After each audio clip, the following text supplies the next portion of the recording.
Today we'll be working with upward facing dog and transitioning through this pose through a vinyasa.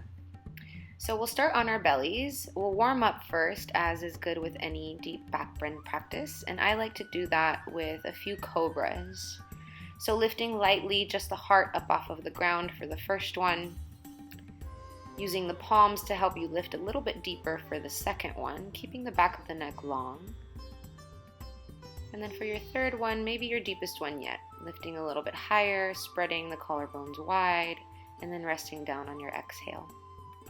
Another favorite gentle back bend of mine is Sphinx pose, resting the forearms on the ground, lightly push down into your mat and back. So the shoulders roll back and the whole front body widens here. You can separate the feet in this pose if the lower back is tender, and you'll rest in prostration pose afterwards. Shift back into child's pose to neutralize your lower back, and we'll take a few deep breaths here.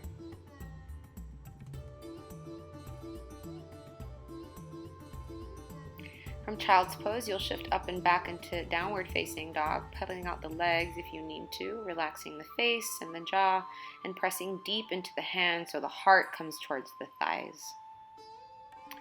From downward facing dog, we'll shift into plank, keeping the belly strong. Shift down into chaturanga, keeping the shoulders lifted. And as you pull through into upward facing dog, you'll press into the tops of the feet.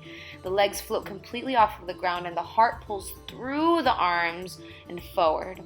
Use your belly to shift you up and back into downward facing dog, rolling over the toes, one at a time or maybe both at the same time.